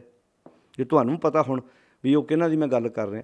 ਕਈ ਇੱਦਾਂ ਦੇ ਬਾਬੇ ਵੀ ਗੱਪ ਘੋੜੀਆਂ ਹੁਣ ਮੰਨ ਲਓ, ਇਹ ਤਾਂ ਇਹੋ ਜਿਹੀ ਗੱਪ ਛੱਡਣੀ ਬਹੁਤ ਸੌਖੀ। ਇੱਦਾਂ ਬੰਦਾ ਕਥਾ ਕਰਦਾ, ਕਹਿੰਦਾ ਵੇਖੋ ਜੀ ਤੁਸੀਂ ਅੱਗੇ ਮੇਰੇ 200 ਬੈਠੇ ਜੇ, ਪਰ 200 ਨਹੀਂ ਹੈਗੇ, ਆਪਾਂ 1000 ਬੰਦਾ 800 ਵਿੱਚ ਆਣ ਕੇ ਉਹ ਆਤਮਾਵਾਂ ਸੁਣ ਰਹੀਆਂ ਨੇ ਜਿਹੜੀਆਂ ਤੁਹਾਨੂੰ ਨਹੀਂ ਦਿਖਦੀਆਂ, ਸਿਰਫ ਮੈਨੂੰ ਦਿਖਦੀਆਂ ਨੇ। ਅਤੇ ਅੱਗੇ ਬੈਠਿਆਂ ਦੇ ਵਾਹਿਗੁਰੂ ਕਹਿ ਹੀ ਦੇਣਾ ਅਗਲਿਆਂ ਨੇ, ਅਤੇ ਉਹਨਾਂ ਕਹਿਣਾ ਜੀ ਸਾਨੂੰ ਦਿਖਦੀਆਂ ਨਹੀਂ। ਅਤੇ ਕਥਾ ਕਰਨ ਵਾਲਾ ਬਾਬਾ ਹੋਵੇ, ਕੋਈ ਰਾਗੀ ਹੋਵੇ, ਕੋਈ ਭਾਈ ਹੋਵੇ, ਕੋਈ ਪ੍ਰਚਾਰ, ਉਹਨੇ ਤਾਂ ਕਹਿ ਦੇਣਾ ਅਵਸਥਾ ਦੀਆਂ ਗੱਲਾਂ ਹੁੰਦੀਆਂ ਜੀ। ਇਹ ਉੱਚੀ ਅਵਸਥਾ ਨਾਲ ਦਿਖਣੀਆਂ, ਤੁਹਾਡੀ ਅਵਸਥਾ ਨੀਵੀਂ ਹੈ। ਹੁਣ ਐਸੀ ਅਵਸਥਾ ਨੂੰ ਪਤਾ ਕੀ ਆਉਂਦੀ ਹੈ? ਬਿਸ਼ਰਮ ਅਵਸਥਾ। ਇਹ ਬਿਸ਼ਰਮ ਅਵਸਥਾ ਹੁੰਦੀ ਹੈ, ਕਿਉਂਕਿ ਬਿਸ਼ਰਮ ਅਵਸਥਾ ਵੀ ਮੰਨਣਾ ਹੀ ਨਹੀਂ। ਬਿਸ਼ਰਮ ਅਵਸਥਾ 'ਚ ਇੱਥੇ 20-20 ਫੁੱਟ ਸ਼ਹੀਦ ਵੀ ਕੀਤੇ ਗਏ ਨੇ। ਇਸ ਅਵਸਥਾ 'ਚ ਤਾਂ ਮੈਂ ਇੱਦਾਂ ਕਥਾ ਕਰਦਿਆਂ ਕਹਾਂ, ਆਹ ਵੇਖੋ ਜੀ ਸੰਤਰੇ ਤੋੜ ਕੇ ਮੈਂ ਖਾ ਰਿਹਾ, ਤੁਸੀਂ ਕੋਈ ਦਿਖਦਾ ਨਹੀਂ। ਮੈਂ ਕਹਿਣਾ ਅਵਸਥਾ ਦੀਆਂ ਗੱਲਾਂ ਹੁੰਦੀਆਂ ਨੇ। ਇੱਦਾਂ ਦਾ ਸਮਾਨ ਵਿਕਿਆ, ਬੜੀ ਦੇਰ ਵਿਕਿਆ, ਚਲਾਈ ਗਿਆ, ਕੰਮ ਚੱਲੀ ਗਿਆ ਜਦੋਂ ਤੱਕ, ਪਰ ਜਦੋਂ ਤੱਤ ਐਨ ਪਿਓਰ ਗੁਰੂ ਸ਼ਬਦ ਦੀ ਵਿਚਾਰ ਆਏ। ਇੱਕ ਬੇਨਤੀ ਕਰਾਂ, ਜਿਹਨੂੰ ਆਹ ਸ਼ਬਦ ਦੀ ਵਿਚਾਰ ਸੁਣ ਕੇ ਨਾ ਕਈਆਂ ਦੇ ਹਾਜ਼ਮੇ ਖਰਾਬ ਹੁੰਦੇ ਨੇ, ਅਤੇ ਇਹਦੇ ਬਾਰੇ ਮੈਂ ਇੱਕ ਦਲੀਲ ਅਕਸਰ ਦਿੰਦਾ ਹੁੰਦਾ ਵੀ ਉਹਦੇ ਪਿੱਛੇ ਇੱਕ ਵਜ੍ਹਾ ਵਾ। ਜਦੋਂ ਪਿੰਡਾਂ 'ਚੋਂ ਦੁੱਧ ਸ਼ਹਿਰਾਂ ਜਾਂਦਾ ਨਾ, ਕਈ ਵਾਰੀ ਸ਼ਹਿਰ ਤੱਕ ਪਹੁੰਚਦਿਆਂ ਦੁੱਧ 'ਚ ਕਈ ਕਿਸਮ ਦੀ ਮਿਲਾਵਟ ਹੋ ਜਾਂਦੀ, ਪਾਣੀ ਪੈ ਜਾਂਦਾ। ਅਤੇ ਹੁਣ ਸ਼ਹਿਰ 'ਚ ਬੰਦੇ ਨੂੰ ਪਾਣੀ ਪੀਣ ਵਾਲਾ ਦੁੱਧ 'ਚ ਮਿਲਾਵਟ ਕੀਤੀ ਜਿਹੜੀ ਆਪਸ ਵਿੱਚ, ਉਹ ਦੁੱਧ ਪੀਣ ਦੀ ਆਦਤ ਹੁੰਦੀ ਹੈ। ਅਤੇ ਜੇ ਕਿਤੇ ਉਹਨੂੰ ਕਿਤੇ ਪਿੰਡ ਵਿੱਚ ਪਿਓਰ ਦੁੱਧ ਮਿਲ ਜਾਵੇ ਪੀਣ ਲਈ, ਅਤੇ ਕਈ ਵਾਰੀ ਲੂਜ ਮੋਸ਼ਨ ਹੋ ਜਾਂਦੇ ਨੇ, ਕਈ ਵਾਰੀ ਪੇਟ ਖਰਾਬ ਹੋ ਜਾਂਦਾ। ਅਤੇ ਹੁਣ ਉਹ ਬੰਦਾ ਕਹੇ ਵੇਖੋ ਜੀ ਇਹਨਾਂ ਦੁੱਧ 'ਚ ਕੁਝ ਪਾ ਤਾ, ਦੁੱਧ ਖਰਾਬ ਹੈ। ਅਤੇ ਅੱਗੋਂ ਬੰਦਾ ਹੱਸ ਕੇ ਕਹੂਗਾ ਵੀ ਦੁੱਧ ਖਰਾਬ ਨਹੀਂ ਸੀ, ਵਾਸਤਵ 'ਚ ਨਾ ਤੈਨੂੰ ਦੁੱਧ ਪਹਿਲੀ ਵਾਰ ਸਹੀ ਮਿਲਿਆ। ਮੈਨੂੰ ਅੱਜ ਵੀ ਯਾਦ, ਅਸੀਂ ਕੈਂਪ ਲਾਉਂਦੇ ਹੁੰਦੇ ਸੀ, ਸਾਡੇ ਨਾਲ ਇੱਕ ਵੀਰ ਸੀ, ਅਤੇ ਅਸੀਂ ਜਦੋਂ ਪਿੰਡ ਕੈਂਪ ਲਾਉਣ ਗਏ ਤਾਂ ਸਾਨੂੰ ਉਹ ਪਿੰਡ ਵਾਲੇ ਵੀਰਾਂ ਨੇ ਜਦੋਂ ਸ਼ਾਮ ਨੂੰ ਦੁੱਧ ਛਕਾਇਆ ਅਤੇ ਉਹਦਾ ਪੇਟ ਖਰਾਬ ਹੋ ਗਿਆ। ਸਵੇਰੇ ਉੱਠ ਕੇ ਆਂਦਾ ਜੀ ਦੁੱਧ ਨਹੀਂ ਸੀ ਚੰਗਾ, ਤਾਂ ਕਰਕੇ ਮੇਰੀ ਸਿਹਤ ਖਰਾਬ ਹੋ ਗਈ। ਅਤੇ ਸਾਰੇ ਸਿੰਘ ਹੱਸ ਕੇ ਉਹਨੂੰ ਕਹਿਣ ਲੱਗੇ ਦੁੱਧ ਖਰਾਬ ਨਹੀਂ ਸੀ, ਦੁੱਧ ਪਹਿਲੀ ਵਾਰ ਤੂੰ ਸਹੀ ਪੀਤਾ। ਤੂੰ ਸ਼ਹਿਰ 'ਚ ਰਹਿਣ ਵਾਲਾ ਵਿਅਕਤੀ ਆ, ਤੂੰ ਉਹ ਦੁੱਧ ਪੀਤਾ ਜਿਹਦੇ ਵਿੱਚ ਪਾਈਆ ਦੁੱਧ ਹੁੰਦਾ ਸੀ, 3 ਪਾ ਪਾਈਆ ਪਾਣੀ ਹੁੰਦਾ ਸੀ। ਤੂੰ ਪਾਈਆ ਦੁੱਧ ਅਤੇ 3 ਪਾ, ਯਾਨੀ ਕਿ 1 ਲੀਟਰ ਵਿੱਚ 3 ਪਾ ਪਾਣੀ ਅਤੇ 1 ਪਾ ਦੁੱਧ ਮਿਲਾਵਟ ਵਾਲਾ ਪੀਤਾ। ਅਤੇ ਉਹਦੇ ਨਾਲ ਤੇਰਾ ਜਿਹੜਾ ਮਿਹਦਾ ਸੀ ਨਾ, ਤੇਰਾ ਉਹਦੇ ਮੁਤਾਬਕ ਹੋ ਚੁੱਕਾ ਸੀ, ਸੈੱਟ ਹੋ ਚੁੱਕਾ ਸੀ। ਹੁਣ ਤੂੰ ਪਹਿਲੀ ਵਾਰ ਅਸਲੀ ਦੁੱਧ ਪੀਤਾ, ਤੈਨੂੰ ਲੂਜ ਮੋਸ਼ਨ ਲੱਗ ਗਏ, ਅਤੇ ਹੁਣ ਸਾਡਾ ਕੀ ਕਸੂਰ ਹੈ? ਤੂੰ ਹੁਣ ਪਰਿਵਾਰ ਵਾਲਿਆਂ ਦੇ ਪਿੱਛੇ ਡਾਂਗ ਚੱਕੀ ਫਿਰੇ। ਅਤੇ ਇੱਦਾਂ ਹੀ ਹੁਣ ਜਿਹੜੀ ਗੁਰਮਤਿ ਦੀ ਪਿਓਰ ਸ਼ਬਦ ਵਿਚਾਰ ਆ, ਇਹ ਪਿਓਰ ਦੁੱਧ ਆ। ਕਈਆਂ ਦੇ ਭੇਖੀਆਂ ਦੇ ਹਾਜ਼ਮੇ ਖਰਾਬ ਹੋ ਜਾਂਦੇ ਆ। ਹੁਣ ਜਿਹੜੀਆਂ ਭੇਡਾਂ ਨੂੰ ਬੰਦਿਆਂ 'ਚੋਂ ਦਿਸਦਾ ਨਾ ਸਭ ਕੁਝ, ਉਹ ਗਾਂ ਤੁਰਨ ਨੂੰ ਤਿਆਰ ਨਹੀਂ, ਉਹਨਾਂ ਨੂੰ ਆਹ ਸ਼ਬਦ ਵਿਚਾਰ ਥੋੜ੍ਹਾ ਚੰਗੀ ਲੱਗਦੀ ਹੈ, ਨਾ ਚੰਗੀ ਲੱਗਦੀ ਬਿਲਕੁਲ। ਉਹ ਕਹਿੰਦੇ ਸਾਡੇ ਮੁਤਾਬਕ ਬੋਲੋ, ਜਿੱਦਾਂ ਅਸੀਂ ਰੱਬ ਦੀ ਵਿਆਖਿਆ ਸਾਡੇ ਮੁਤਾਬਕ ਕਰੋ ਜੀ, ਆਹ ਗੱਲ ਸਾਡੇ ਮੁਤਾਬਕ ਦੱਸੋ ਜੀ ਸਾਨੂੰ। ਹਰ ਤਰੀਕੇ ਨੂੰ ਆਪਣੇ ਐਂਗਲ ਨਾਲ ਸੋਚਣਾ ਚਾਹੁੰਦੇ ਆ ਉਹ ਭਾਗਾਂ ਵਾਲਿਓ। ਪਿਓਰ ਗੱਲ ਗੁਰਮਤਿ ਦੀ ਵਿਚਾਰ ਦੀ ਜਿਹੜੀ ਗੁਰੂ ਸਾਹਿਬ ਨੇ ਪੇਸ਼ ਕੀਤੀ ਹੈ, ਉਹਨੂੰ ਸਮਝੋ। ਆਪ ਪੜ੍ਹੋ ਬਾਣੀ, ਆਪ ਸਮਝ ਆ ਜਾਊਗੀ। ਜਪ ਬਾਣੀ ਨੂੰ ਤੁਸੀਂ ਧਿਆਨ ਨਾਲ ਸਮਝ ਲਓ ਨਾ, ਇੱਦਾਂ ਵਾ ਜਿਵੇਂ ਜਪ ਬਾਣੀ ਨਹੀਂ ਆ।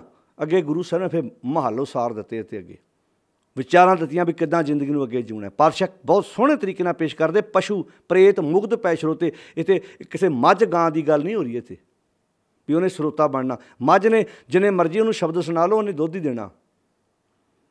ਉਹਨੇ PhD ਕਰਕੇ ਕਿਤੇ ਲੈਕਚਰਾਂ ਥੋੜ੍ਹਾ ਲੱਗ ਜਾਣਾ। ਇੱਥੇ ਮੱਝ ਗਾਂ ਦੀ ਗੱਲ ਨਹੀਂ ਹੋ ਰਹੀ, ਕਿਸੇ ਪ੍ਰੇਤ ਦੀ ਗੱਲ ਨਹੀਂ ਹੋ ਰਹੀ। ਇੱਥੇ ਗੱਲ ਬੰਦੇ ਦੀ ਬਿਰਤੀ, ਕਿਉਂਕਿ ਬੰਦੇ ਦੀ ਬਿਰਤੀ ਜਿਹੜੀ ਹੈ ਨਾ, ਉਹਨੂੰ ਹੀ ਪਸ਼ੂ ਬਿਰਤੀ ਵੀ ਆਖਿਆ। ਤਾਂ ਹੀ ਆਖਿਆ ਸੀ ਕਰਤੂਤ ਪਸ਼ੂ ਕੀ ਮਾਨਸ ਜਾਤ, ਲੋਕ ਵਿਚਾਰਾ ਕਰੇ ਦਿਨ ਰਾਤ। ਤਾਂ ਹੀ ਬਾਣੀ 'ਚ ਆਖਿਆ ਗੁਰੂ ਸਾਹਿਬ ਇਹ ਬਿਰਤੀਆਂ ਨੇ। ਇੱਥੇ ਆਖਿਆ ਪਸ਼ੂ ਪ੍ਰੇਤ ਮੁਗਧ ਭੈ ਸਰੋਤੇ। ਪਸ਼ੂ ਪ੍ਰੇਤ ਅਤੇ ਮੁਗਧ ਭੈ ਸਰੋਤੇ। ਜਿਹੜਾ ਮੂਰਖ ਸੀ, ਪਸ਼ੂ ਸੀ, ਇਹ ਸਰੋਤਾ ਬਣ ਗਿਆ। ਯਾਨੀ ਕਿ ਬੰਦਾ ਸੀ ਜਿਹੜਾ ਮੁੱਖ ਸਲਾਹਣਮੰਦ, ਆਪਾਂ ਗੱਲ ਕਰ ਰਹੇ ਸੀ, ਉਹ ਮੁੱਖ ਜਿਹੜਾ ਕਦੀ ਗੰਦਗੀ ਬੋਲਦਾ ਸੀ, ਅੱਜ ਸਲਾਹਣ ਕਰਨ ਲੱਗ ਪਿਆ, ਸਿਫਤ ਸਲਾਹ ਦੇ ਗੀਤ ਗਾਉਣ ਲੱਗ ਪਿਆ, ਜਦੋਂ ਅਸਲੀਅਤ ਦੀ ਸਮਝ ਆ ਗਈ। ਪਸ਼ੂ ਪ੍ਰੇਤ ਮੁਗਧ ਪੈ ਸਰੋਤੇ, ਹਰ ਨਾਮਾ ਮੁਖ ਗਾਇਆ, ਪੂਰੇ ਗੁਰ ਕੀ ਦੇਖ ਵਡਾਈ, ਤਾਂ ਕਿ ਮਹਿਮਾ ਕਹਿਣ ਨਾ ਜਾਏ। ਉਹਦੀ ਮਹਿਮਾ ਬਿਆਨ ਨਹੀਂ ਕੀਤੀ ਜਾ ਸਕਦੀ। ਦੂਖ ਸੋ ਕਾ ਢਾਇਓ ਡੇਰਾ, ਆਨੰਦ ਮੰਗਲ ਬਿਸ਼ਰਾਮਾ। ਜਿਹੜੇ ਅੰਦਰ ਡੇਰਾ ਜਮਾ ਕੇ ਬੈਠੇ ਸੀ ਨਾ, ਪੰਜਾਂ ਵਕਾਰਾਂ ਕਰਕੇ ਅੰਦਰ ਦੁੱਖ, ਉਹ ਅੱਜ ਆਨੰਦ ਮੰਗਲ ਬਿਸ਼ਰਾਮਾ ਹੋ ਗਿਆ। ਆਨੰਦ ਆ ਗਿਆ, ਖੁਸ਼ੀ ਖੇੜਾ ਜੀਵਨ 'ਚ ਆ ਗਿਆ। ਸੁਣਿਆ ਈਸ਼ਰ ਬ੍ਰਹਮਾ ਇੰਦ, ਸੁਣ ਸਮਝਣ ਕਰਕੇ ਈਸ਼ਰ ਬ੍ਰਹਮਾ ਇੰਦ ਦੀ ਅਸਲੀਅਤ ਸਮਝ ਆ ਗਈ। ਮੁੱਖ ਸਲਾਹਣਮੰਦ ਕਿੱਦਾਂ ਉਹ ਮੁੱਖ ਜਿਹੜਾ ਗੰਦਗੀ ਨਾਲ ਭਰਿਆ ਪਿਆ ਸੀ, ਵਿਸ਼ਿਆਂ ਵਕਾਰਾਂ ਦੀ ਬੋਲੀ ਤੋਂ ਬਿਨਾਂ ਗੱਲ ਹੀ ਨਹੀਂ ਸੀ ਕਰਦਾ, ਅੱਜ ਸਿਵ ਸਲਾਹ ਦੀਆਂ ਗੀਤ ਗਾਉਣ ਲੱਗ ਪੈਂਦਾ। ਕਿੱਦਾਂ ਗਾਉਣ ਲੱਗ ਪੈਂਦਾ, ਇਹ ਹੁਣ ਸਮਝ ਆ ਗਈ, ਅਸਲੀਅਤ ਸਮਝ ਆ ਗਈ। ਸੁਣੇ ਮੁੱਖ ਸਲਾਹਣਮੰਦ, ਸੁਣੇ ਯੋਗ ਸਾਧਨਾ। ਜਿਵੇਂ ਯੋਗੀ ਲੋਕ ਕਹਿੰਦੇ ਸੀ ਸਾਡੇ ਕੋਲ ਆਓ ਜੀ, ਅਸੀਂ ਸਵਾਸ ਚੜ੍ਹਾ ਲੈਂਦੇ, ਇੱਦਾਂ ਅਸੀਂ ਓਮ ਬਲੋਮ ਕਰਦੇ ਹਾਂ ਜੀ, ਅਸੀਂ ਇੱਦਾਂ ਅਸੀਂ ਸਵਾਸ ਰੋਕ ਲੈਂਦੇ, ਅਸੀਂ ਇੱਦਾਂ ਨਾੜਾਂ ਅੰਦਰੋਂ ਸਾਫ਼ ਕਰ ਦਿੰਦੇ ਹਾਂ ਜੀ। ਤਾਂ ਹੀ ਉਹ ਲੋਕ ਯੋਗੀਆਂ ਕੋਲ ਵੀ ਜਾਂਦੇ ਸੀ। ਜੋਗੀ ਇਹੋ ਤੇ ਪ੍ਰਭਾਵ ਪਾਉਂਦੇ ਸੀ। ਅਚਲ ਬਟਾਲੇ ਇਹੋ ਹੀ ਤੇ ਗੁਰੂ ਸਾਹਿਬ ਦੀ ਚਰਚਾ ਹੋਈ ਸੀ ਵੀ ਤੁਸੀਂ ਲੋਕਾਂ 'ਤੇ ਪ੍ਰਭਾਵ ਪਾਉਂਦੇ ਜੇ, ਤੁਹਾਡੇ ਕੋਲ ਕੋਈ ਵੱਖਰੀ ਵਿਭੂਤੀ ਹੈ। ਤੁਸੀਂ ਕਿੱਦਾਂ ਗੁਰੂ ਸਾਹਿਬ ਨੇ ਸਭ ਤੋਂ ਵੱਧ ਚੋਟ ਕੀਤੀ ਸ਼ਬਦਾਂ ਦੁਆਰਾ ਵੀ ਜੋਗ ਨਾ ਖੰਥਾ, ਜੋਗ ਨਾ ਡੰਡਾ, ਜੋਗ ਨਾ ਭਸਮ ਚੜ੍ਹਾਈਏ, ਜੋਗ ਨਾ ਮੁੰਦੀ ਮੂੰਡ ਮੁੰਡਾਏ, ਜੋਗ ਨਾ ਸਿੰਘੀ ਵਾਹੀਏ, ਅੰਜਨ ਮਾਹੇ ਨਿਰੰਜਨ ਰਹੀਏ, ਜੋਗ ਜੁਗ ਤੇ ਪਾਈਏ। ਤਰਿਆ ਵੀ ਪਾਣੀ ਜਾਂਦਾ ਅਤੇ ਡੁੱਬਿਆ ਵੀ ਪਾਣੀ ਜਾਂਦਾ ਹੈ। ਜਿਹੜੇ ਡੁੱਬਣ ਤੋਂ ਡਰਦੇ ਨੇ ਉਹ ਤਰ ਨਹੀਂ ਸਕਦੇ ਕਦੀ। ਸੁਣੇ ਯੋਗ ਜੁਗਤ, ਯੋਗ ਦੀ ਜੁਗਤੀ। ਹੁਣ ਯੋਗ ਦੀ ਅਸਲੀਅਤ ਸਮਝ ਆ ਗਈ। ਹੁਣ ਨਹੀਂ ਕਿਸੇ ਜੋਗੀ ਜਿਹੜੀ ਮੱਥਾ ਟੇਕਣ ਨੂੰ ਜੀ ਕਰਦਾ। ਹੁਣ ਨਹੀਂ ਜੋਗੀ ਆਟਾ ਦਾਲ ਇਹ ਚੀਜ਼ ਕਰਕੇ ਖੜਸਦਾ ਵੀ ਉਹ ਭਗਤਾ ਜਿਉਂਦਾ। ਤੁਸੀਂ ਵੇਖੋ ਉਹਨਾਂ ਕੋਲ ਟਰੈਂਡ ਵੇਖੋ, ਜਦੋਂ ਕਿਸੇ ਸਿੱਖ ਦੇ ਘਰ ਜਾਣਗੇ, ਤੇਰੇ 'ਤੇ ਗੁਰੂ ਨਾਨਕ ਸਾਹਿਬ ਦੀ ਕਿਰਪਾ ਭਗਤਾ, ਆ ਗਿੱਦੜ ਸਿੰਘੀ ਲੈ ਜਾ, ਤੇਰੇ ਵਾਰੇ ਨਿਆਰੇ ਹੋ ਜਾਣੇ ਆ। ਉਹ ਜਿਹੜਾ ਸਵੇਰੇ ਤੜਕੇ 4 ਵਜੇ ਉੱਠ ਕੇ ਗੁਰਦੁਆਰੇ ਗਿਆ ਹੁੰਦਾ ਨਾ, ਉਹ ਵੀ ਆਪਣੀ ਘਰ ਵਾਲੀ ਨੂੰ ਇੱਦਾਂ ਆਵਾਜ਼ ਮਾਰਦਾ, ਲਿਆ ਕੋ ਖੇਸ ਕੰਬਲ ਦੇ ਬਾਬਾ ਜੀ ਨੂੰ। ਉਹ ਗਿੱਦੜ ਸਿੰਘੀ ਦਿੰਦਾ। ਗਿੱਦੜ ਸਿੰਘੀ ਕਿਉਂ ਜੀ? ਗਿੱਦੜ ਦਾ ਸਿੰਘ ਹੁੰਦਾ। ਇਹ ਸੋਚੋ ਤੁਸੀਂ, ਗਿੱਦੜ ਦਾ ਸਿੰਘ ਵੇਖਿਆ ਕਿਸੇ ਨੇ? ਗਿੱਦੜ ਸਿੰਘੀ ਵੀ ਗਿੱਦੜ ਦੀ ਸਿੰਘੀ। ਅੱਛਾ, ਇਹ ਤੇਰੇ ਵਾਰੇ ਨਿਆਰੇ ਨੇ, ਇਹਨੂੰ ਪਰਸ 'ਚ ਰੱਖ ਲਈ ਬਸ। ਜਿੱਧਰ ਜਾਏਗਾ ਵਾਰੇ ਨਿਆਰੇ, ਜਦੋਂ ਵੀਜ਼ਾ ਲਵਾਉਣ ਜਾਏਗਾ ਨਾ ਆਪਣੇ ਪੁੱਤ ਦਾ, ਇਹਨੂੰ ਨਾਲ ਲੈ ਜੀ ਬਸ। ਇੱਦਾਂ ਹੀ ਦੇ ਦੇਣੀ ਉਹਨੇ ਸਿਟੀਜ਼ਨ ਬਸ। ਤੈਨੂੰ ਰਿਸ਼ਤਾ ਲੈ ਕੇ, ਜਦੋਂ ਰਿਸ਼ਤਾ ਕਰਾਉਣ ਜਾਣਾ ਆਪਣੇ ਪੁੱਤ ਦਾ ਨਾਲ ਲੈ ਕੇ ਜਾਈ। ਅੱਛਾ, ਉਹਦਾ ਜੋ ਦਿਮਾਗ ਮਾੜਾ ਮੋਟਾ ਕੰਮ ਕਰਦਾ, ਉਹ ਇਹ ਪੁੱਛਦਾ ਵੀ ਆਹ ਜਿਹੜੀ ਗਿੱਦੜ ਸਿੰਘੀ ਮੈਨੂੰ ਦੇ ਕੇ ਮੈਨੂੰ ਇੰਨਾ ਕੁਝ ਦਿੰਦਾ, ਤੂੰ ਤਾਂ ਕੌਲੀ ਕੌਲੀ ਆਟਾ ਮੰਗਦਾ ਫਿਰਦਾ। ਤੂੰ ਇੱਕ ਥਾਂ 'ਤੇ ਬਹਿ, ਸਾਰਾ ਕੁਝ ਤੇਰੇ ਕੋਲ ਤੁਰਿਆ ਆਉਣਾ। ਅੱਛਾ, ਉਹ ਜੇ ਗਿੱਦੜ ਸਿੰਘੀ ਤੈਨੂੰ ਦੇ ਗਿਆ ਤਾਂ ਗਾਂਹ ਕੀ ਕਰੂ? ਪਰ ਵੇਖ ਲਓ ਚੱਲੀ ਜਾਂਦਾ, ਅਗਲੇ ਨੂੰ ਪਤਾ। ਹੁਣ ਜੇ ਇਹੋ ਜਿਹੇ ਬੰਦਿਆਂ ਨੂੰ ਕਣਕ ਬੀਜਣ ਦੀ ਲੋੜ ਹੈਗੀ ਸੀ ਭਲਾ, ਇਹੋ ਜਿਹੇ ਬੰਦਿਆਂ ਨੂੰ ਸੱਪਾਂ ਦੀਆਂ ਸਿਰੀਆਂ 'ਤੇ ਪੈਰ ਰੱਖਣ ਦੀ ਲੋੜ ਹੈਗੀ ਸੀ, ਕੋਈ ਝੋਨਾ ਲਾਉਣ ਦੀ ਲੋੜ ਹੈਗੀ ਸੀ, ਕੋਈ ਖੇਤੀਬਾੜੀ ਕਰਨ ਦੀ ਲੋੜ ਹੈਗੀ ਸੀ, ਕੋਈ ਪੜ੍ਹਨ ਲਿਖਣ ਦੀ ਲੋੜ ਹੈਗੀ ਸੀ, ਕੋਈ ਮਿਹਨਤ ਮੁਸ਼ੱਕਤ ਕਰਨ ਦੀ ਲੋੜ ਹੈਗੀ ਸੀ। ਸੁਣੇ ਯੋਗ ਜੁਗਤ, ਯੋਗ ਜੁਗਤ, ਤਨ ਭੇਦ, ਤਨ ਦੇ ਭੇਦ ਸਮਝ ਆ ਗਏ ਵੀ ਕਿੱਦਾਂ ਮਨ ਵਿਸ਼ਿਆਂ ਵਕਾਰਾਂ ਵਾਲੇ ਬੰਨੇ ਇਹਦੀ ਰਫਤਾਰ ਤੇਜ਼ ਹੁੰਦੀ ਹੈ, ਕਿੱਦਾਂ ਮਨ ਦੌੜਦਾ ਹੈ, ਕਿੱਦਾਂ ਮਨ ਤੇਜ਼ ਹੁੰਦਾ ਹੈ। ਤਨ ਦੇ ਭੇਦ ਸਮਝ ਆ ਗਿਆ ਵੀ ਨਹੀਂ, ਇਹ ਜੋਗੀਆਂ ਦੇ ਇਹਨਾਂ ਸਾਧਨਾਂ ਦੇ ਨਾਲ ਗੱਲ ਨਹੀਂ ਬਣਨੀ। ਸੁਣੇ ਜੋਗ ਜੁਗ ਤਨ ਭੇਦ, ਸੁਣੇ ਸਾਸਤ ਸਿਮਰਤ ਵੇਦ। ਸ਼ਾਸਤਰਾਂ ਦਾ, ਸਿਮਰਤੀਆਂ ਦਾ, ਇਹਨਾਂ ਦਾ, ਵੇਦਾਂ ਦਾ, ਇਹਨਾਂ ਦੀ ਅਸਲੀਅਤ ਸਮਝ ਆ ਗਈ ਵੀ ਸਾਖਤ ਇਹ ਵੀ ਵੇਦ ਕੀ ਪੁੱਤਰੀ ਸਿਮਰਤੀ ਭਾਈ। ਵੇਦਾਂ ਵਿੱਚੋਂ ਸਿਮਰਤੀਆਂ ਸਾਂਕਲ ਜੇਵਰੀ ਲੈ ਹੈ ਆਈ, ਵੀ ਇਹ ਤਾਂ ਸੰਸਾਰ ਵਾਸਤੇ ਸੰਗਲ ਤੇ ਜੰਜੀਰਾਂ ਲੈ ਕੇ ਆ ਗਈ। ਇਹਨਾਂ ਦੀ ਅਸਲੀਅਤ ਸਮਝ ਆ ਗਈ ਵੀ ਪੜ੍ਹੀ ਜਾਓ, ਤੁਸੀਂ ਮੰਨੀ ਜਾਓ ਭਾਈ, ਅਸੀਂ ਤੁਹਾਨੂੰ ਰੋਕਦੇ ਥੋੜ੍ਹਾ, ਪਰ ਸਾਨੂੰ ਅਸਲੀਅਤ ਸਮਝ ਆ ਗਈ। ਹੁਣ ਅਸੀਂ ਨਹੀਂ ਹੁਣ ਥਾਂ ਥਾਂ 'ਤੇ ਮੱਥੇ ਟੇਕਦੇ, ਨਾ ਅਸੀਂ ਕੋਈ ਕਰਮ ਕਾਂਡ ਕਰਦੇ ਹਾਂ। ਹੁਣ ਇਹ ਚੀਜ਼ਾਂ ਜੀਵਨ 'ਚ ਨਿਕਲ ਗਈਆਂ ਤੇ ਨਾਨਕ ਭਗਤਾਂ ਸਾਵੇ ਗਾਸ। ਇਹੋ ਚੀਜ਼ਾਂ ਤਾਂ ਖੇੜਾ ਨਹੀਂ ਸੀ ਆਉਣ ਦਿੰਦੀਆਂ। ਖੇੜਾ ਆ ਗਿਆ ਨਾਨਕ ਭਗਤਾਂ ਸਦਾ ਵਿਗਾਸ ਤੇ ਸੁਣਿਆ ਦੁੱਖ ਪਾਪ ਕਾ ਨਾਸ। ਜਦੋਂ ਮੈਂ ਗੱਲ ਨੂੰ ਸਮਝ ਲਿਆ ਤੇ ਦੁੱਖ ਪਾਪ ਨਾਸ ਹੋ ਗਏ। ਇਹ ਕਿਲਵਖ ਤੇ ਹੈਗੇ ਜਿਹੜੇ ਬੰਦੇ ਨੂੰ ਤੰਗ ਕਰਦੇ ਆ, ਜਿਹੜੇ ਬੰਦੇ ਦਾ ਮਨੋਬਲ ਸੁੱਟਦੇ ਆ, ਇਹੋ ਹੀ ਤੇ ਕਿਲਵਖ ਆ। ਕਿਲਵਖ ਕੀ ਆ? ਮਾੜੀ ਸੋਚ। ਪੈਰ ਵਿੱਚ ਕੋਈ ਕੰਡਾ ਵੱਜਾ ਹੋਵੇ, ਬੰਦੇ ਕੋਲ ਤੁਰਿਆ ਨਹੀਂ ਜਾਂਦਾ। ਜਦੋਂ ਪੈਰ ਜ਼ਮੀਨ 'ਤੇ ਰੱਖਦਾ ਤਾਂ ਉਹਨੂੰ ਮੁਸ਼ਕਿਲ ਆਉਂਦੀ ਹੈ ਨਾ, ਪੈਰ ਨਹੀਂ ਜ਼ਮੀਨ 'ਤੇ ਰੱਖ ਸਕਦਾ। ਜਿਹੜੀ ਮਾੜੀ ਸੋਚ ਹੈ ਨਾ, ਉਹ ਕੰਡੇ ਦੀ ਤਰ੍ਹਾਂ ਹੈ। ਇਹ ਵੀ ਪ੍ਰੋਬਲਮ ਕਰਦੀ ਹੈ। ਮਾੜੀ ਸੋਚ ਹਉਮੈ ਵੀ ਆਉਂਦੀ ਹੈ। ਤਾਂ ਹੈਗਾ ਸਾਕਤ ਹਰ ਰਸ ਸਾਧ ਨ ਜਾਣਿਆ, ਤਨੰਤਰ ਹਉਮੈ ਕੀ ਹੈ ਜੀ? ਕੰਡਾ ਹੈ। ਹੁਣ ਜਿਹੜਾ ਫਰਕ ਹੈ ਵੀ ਉਹ ਕੰਡਾ ਪੈਰ 'ਚ ਵੱਜਦਾ, ਇਹ ਕੰਡਾ ਇੱਥੇ ਵੱਜਦਾ। ਇੱਥੇ ਹਉਮੈ ਦਾ ਕੰਡਾ ਵੱਜਦਾ ਕਿ ਨਹੀਂ ਵੱਜਦਾ? ਮੈਂ 4 ਦਿਨ ਪਹਿਲਾਂ ਗੱਲ ਕਹੀ ਸੀ ਵੀ ਜਵਾਈ ਸਹੁਰੇ ਗਿਆ ਹੋਵੇ। ਆਹ ਤਾਂ ਹੁਣ ਫਰਕ ਪੈ ਗਿਆ ਥੋੜ੍ਹਾ ਜਿਹਾ, ਐਜੂਕੇਸ਼ਨ ਦਾ ਯੁੱਗ ਆ। ਨਹੀਂ ਤਾਂ ਪੁਰਾਣੇ ਸਮੇਂ ਜਵਾਈ ਦੀ ਪੱਖੀ ਝੱਲਦੇ ਹੁੰਦੇ ਸੀ, ਕਹਿਣਾ ਸਹੁਰੇ ਆਇਆ, ਇਹਨੂੰ ਚਾਦਰ ਵਿਛਾ ਕੇ ਦਿਓ, ਇਹਨੂੰ ਪਾਣੀ ਗਰਮ ਕਰਕੇ ਦਿਓ। ਵੱਖਰੀ ਗੱਲ, ਅੱਜ ਘਰ ਘਰ ਗੀਜ਼ਰ ਲੱਗੇ ਨੇ। ਘਰ ਭਾਵੇਂ ਛੱਪੜ ਦੇ ਪਾਣੀ ਨਾਲ ਨਹਾਉਂਦਾ ਰਿਹਾ ਹੋਵੇ, ਘਰ ਭਾਵੇਂ ਪਾਣੀ ਮਿਲਦਾ ਹੋਵੇ ਆਮ, ਸਹੁਰੇ ਫਿਰ ਜਦੋਂ ਜਾਣਾ ਅਗਲਿਆਂ ਨੇ ਸੇਵਾ ਕਰਨੀ ਵੀ ਜਵਾਈ ਭਾਈ ਆਇਆ। ਜੇ ਨਾ ਕੀਤੀ ਅਗਲਾ ਕਹਿਣਾ ਨਹੀਂ ਜੀ ਵੇਖੋ ਜੀ, ਮੈਨੂੰ ਪੁੱਛਿਆ ਹੀ ਨਹੀਂ ਉਹਨਾਂ ਨੇ, ਮੇਰੇ ਅੱਗੇ ਪਿੱਛੇ ਨਹੀਂ ਘੁੰਮੇ। ਉਹ ਇੱਕ ਹਉਮੈ ਦਾ ਕੰਡਾ ਬੜਾ ਤਗੜਾ, ਮੇਰਾ ਮਾਣ ਸਨਮਾਨ ਨਹੀਂ ਹੋਇਆ। ਸਾਕਤ ਹਰ ਰਸ ਸਾਧ ਨਾ ਜਾਣਿਆ, ਤਨੰਤਰ ਹਉਮੈ ਕੰਡਾ ਹੈ। ਇਹ ਜਿਹੜੀਆਂ ਆਪਾਂ ਪੌੜੀਆਂ ਦੀ ਵਿਚਾਰ ਕਰ ਰਹੇ ਹਾਂ, ਗੁਰੂ ਨਾਨਕ ਸਾਹਿਬ ਜੀ ਕਹਿੰਦੇ ਨੇ ਮੈਨੂੰ ਹੁਣ ਅਸਲੀਅਤ ਦਾ ਪਤਾ ਲੱਗ ਚੁੱਕਾ ਹੈ। ਸੁਣੇ ਦਾ ਅਰਥ ਕੀ ਆ? ਸਮਝਣਾ। ਮੈਨੂੰ ਹੁਣ ਸਮਝ ਆ ਗਈ ਹੈ ਈਸ਼ਰ ਬ੍ਰਹਮਾ ਇੰਦ ਵੀ ਇਹ ਕੀ ਨੇ। ਜਿਹੜੇ ਤੁਰੇ ਫਿਰਦੇ, ਸੱਚੀ ਗੱਲ ਆ, ਨਹੀਂ ਸਮਝ ਉਹਨਾਂ ਨੂੰ। ਜੇ ਸਮਝ ਹੁੰਦੀ ਤਾਂ ਤੁਰੇ ਫਿਰਦੇ। ਸੁਣ ਜ਼ਰੂਰ ਲਿਆ। ਅੱਛਾ ਬਾਣੀ ਸੁਣੀ ਆ, ਇਹਦਾ ਬਾਣੀ ਸੁਣੀ ਆ। ਤੁਹਾਨੂੰ ਕਈ ਨਿਹੰਗ ਸਿੰਘ ਬਾਣਿਆਂ ਵਾਲੇ ਵੀ ਤੁਹਾਨੂੰ ਮੰਦਰਾਂ 'ਚ ਮੱਥੇ ਟੇਕਦੇ ਨਜ਼ਰ ਆਉਣਗੇ। ਅਤੇ ਕਈਆਂ ਦੀ ਚੀਖਾਂ ਨਿਕਲ ਜਾਂਦੀਆਂ, ਵੇਖੋ ਜੀ ਸਿੱਖ ਮੰਦਰਾਂ 'ਚ। ਉਹ ਸਿੱਖ ਨਹੀਂ ਜਾਂਦਾ ਕਿਸੇ ਮੰਦਰ 'ਚ। ਜਿਹੜਾ ਜਾਂਦਾ ਉਹ ਸਿੱਖ ਨਹੀਂ ਆ, ਨਹੀਂ ਸਿੱਖ। ਤੁਸੀਂ ਪਹਿਰਾਵੇ ਨੂੰ ਸਿੱਖ ਕਹਿ ਦਿੱਤਾ। ਹੁਣ ਬਾਣਾ ਪਾ ਕੇ ਕੋਈ ਬੰਦਾ ਕੱਲ੍ਹ ਨੂੰ ਨਸ਼ਾ ਪੀਂਦਾ ਹੋਵੇ, ਤੁਸੀਂ ਕਹੋਗੇ ਸਿੱਖ ਨਸ਼ਾ ਪੀਂਦਾ। ਸਿੱਖ ਨਸ਼ਾ ਨਹੀਂ ਪੀਂਦਾ, ਜਿਹੜਾ ਪੀਂਦਾ ਉਹ ਸਿੱਖ ਨਹੀਂ ਹੈ। ਉਹ ਭਾਵੇਂ ਗਿਣਤੀ ਦੇ 4 ਹੀ ਕਿਉਂ ਨਾ ਹੋਣ, ਦਰ ਦਰ 'ਤੇ ਮੱਥਾ ਨਹੀਂ ਟੇਕਦਾ। ਉੱਤੋਂ ਦੀ ਗਾਤਰਾ ਪਾਈ ਅਤੇ ਖੰਡਾ ਲਾਇਆ ਹੋਵੇ, ਪੂਰੇ ਕਾਰ ਪਾਏ ਹੋਣ ਅਤੇ ਬਾਬੇ ਦੇ ਪੈਰਾਂ ਸਿਰ ਰੱਖ ਕੇ ਮੱਥਾ ਟੇਕਦਾ ਹੋਵੇ। ਕਹਿੰਦੇ ਸਿੱਖ ਵੇਖੋ ਜੀ ਭੇਖੀਆਂ ਗਾੜੀ ਮੱਥੇ ਟੇਕਦੇ। ਸਿੱਖ ਨਹੀਂ ਭੇਖੀਆਂ ਗਾੜੀ ਮੱਥਾ ਟੇਕਦਾ। ਜਿਹੜਾ ਟੇਕਦਾ ਉਹ ਸਿੱਖ ਨਹੀਂ ਆ। ਬਸ ਆਹ ਚੇਤਾ ਰੱਖਣਾ। ਸਿੱਖ ਦਾ ਅਕੀਦਾ, ਸਿੱਖ ਦਾ ਵਿਸ਼ਵਾਸ ਆਪਣੇ ਗੁਰੂ 'ਤੇ ਆ।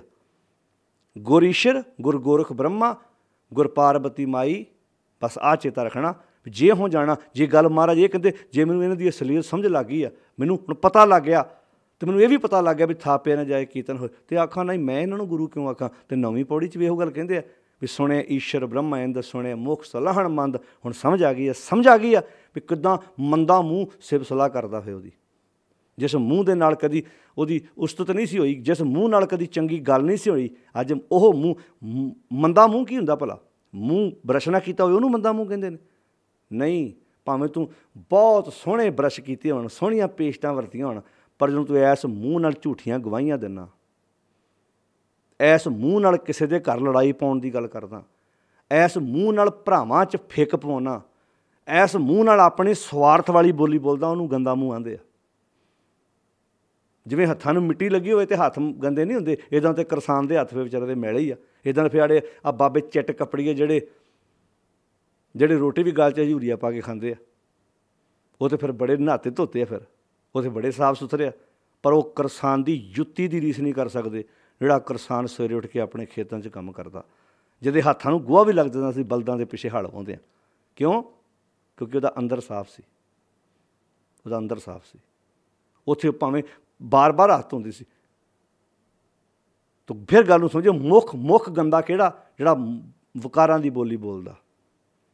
सुने मुख सलाहण मंद, ਉਹ ਮੰਦਾ ਮੂੰਹ ਕਿੱਦਾਂ ਸਿਰ ਸਲਾਹ ਕਰ ਲੱਗ ਪੈਂਦਾ। ਇਹ ਹੁਣ ਅਸਲੀਅਤ ਪਤਾ ਲੱਗ ਗਈ ਹੈ। ਸੁਣੇ ਜੋਗ ਜੁਗ ਤਨ ਭੇਦ, ਹੁਣ ਜੋਗ ਦੀਆਂ ਜੁਗਤੀਆਂ ਦੇ ਤਨ ਦੇ ਭੇਦ ਸਮਝ ਆ ਗਏ ਨੇ। ਕਿੱਦਾਂ ਭੇਦ ਸਮਝ ਆ ਗਏ ਵੀ ਗੁਰ ਦਿਖਲਾਈ ਮੋਰੀ, ਗੁਰੂ ਨੇ ਰਾਹ ਵਿਖਾਤਾ, ਵੀਕਨੈਸ ਦੱਸ ਦਿੱਤੀ ਨਾ ਗੁਰੂ ਨੇ ਵੀ ਇੱਥੋਂ ਵਕਾਰ ਪ੍ਰਵੇਸ਼ ਕਰਦਾ ਹੀ। ਹੁਣ ਜਿਤ ਮਿਰਗ ਪੜਤ ਹੈ ਚੋਰੀ, ਮੂੰਦ ਲਈਏ ਦਰਵਾਜ਼ੇ ਬਾਜੀ ਲਿਆ ਅਨਹਦ ਬਾਜੇ। ਹੁਣ ਮੈਂ ਦਰਵਾਜ਼ਾ ਬੰਦ ਕਰ ਲਿਆ, ਜਦੋਂ ਤੱਕ ਤੁਹਾਨੂੰ ਪਤਾ ਹੀ ਨਹੀਂ ਵੀ ਕਿਹੜੇ ਰਾਹ ਥਾਣੀ ਤੁਹਾਡੇ ਘਰ ਚੋਰ ਆਉਂਦਾ। ਹੁਣ ਕਿਸਾਨ ਦੀ ਫਸਲ ਉਜਾੜਦਾ ਹੋਵੇ ਕੋਈ ਡੰਗਰ ਜਾਨਵਰ, ਤੁਹਾਨੂੰ ਪਤਾ ਤਾਂ ਲੱਗੇਗਾ ਨਾ ਵੀ ਇੱਧਰ ਦੀ ਤਾਂ ਵਾੜ ਲੱਗੀ ਆ, ਆਹ ਰਾਹ ਖਾਲੀ ਇੱਧਰ ਦੀ ਆਉਂਦਾ, ਅਗਲਾ ਵਾੜ ਨਾ ਕਰੂ।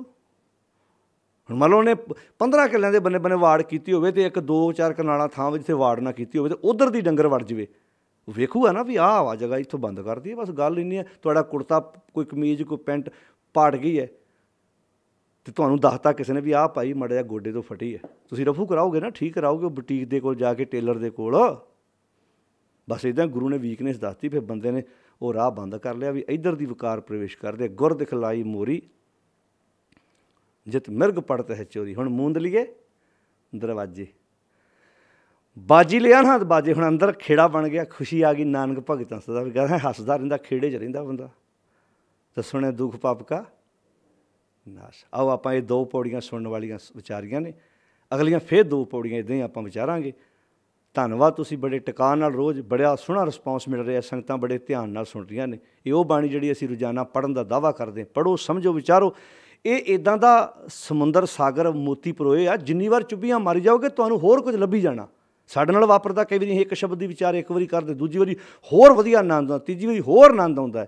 ਆਓ ਇਸ ਬਾਣੀ ਨੂੰ ਸਮਝ ਕੇ ਵਿਚਾਰ ਕੇ ਆਪਣੀ ਜ਼ਿੰਦਗੀ 'ਚ ਲਾਗੂ ਕਰੀਏ, ਜੀਵਨ ਖੂਬਸੂਰਤ ਬਣਾਈਏ। ਸਾਰਿਆਂ ਦਾ ਧੰਨਵਾਦ। ਸਾਰੰਸ਼ ਇਹੋ ਹੀ ਹੈ, ਜਦੋਂ ਅਸਲੀਅਤ ਦੀ ਸਮਝ ਆ ਜਾਏ ਤਾਂ ਦੁੱਖ ਪਾਪ ਜਿਹੜੇ ਨੇ ਉਹ ਫਿਰ ਬੰਦੇ ਨੂੰ ਤੰਗ ਨਹੀਂ ਕਰਦੇ, ਉਹਨਾਂ ਦੇ ਉੱਤੇ ਜਿੱਤ ਪ੍ਰਾਪਤ ਬੰਦਾ ਪਾ ਲੈਂਦਾ ਹੈ। ਆਓ ਅਦਬ ਸਤਿਕਾਰ ਨਾਲ ਫਤਿਹ ਬੁਲਾਓ, ਜ਼ਿੰਦਗੀ ਨੂੰ ਖੂਬਸੂਰਤ ਬਣਾਉਂਦਿਆਂ ਗੁਰੂ ਦੀ ਵਿਚਾਰ ਨੂੰ ਆਪਣੀ ਜ਼ਿੰਦਗੀ ਦਾ ਆਧਾਰ ਬਣਾਈਏ। ਵਾਹਿਗੁਰੂ ਜੀ ਕਾ ਖਾਲਸਾ, ਵਾਹਿਗੁਰੂ ਜੀ ਕੀ ਫਤਿਹ।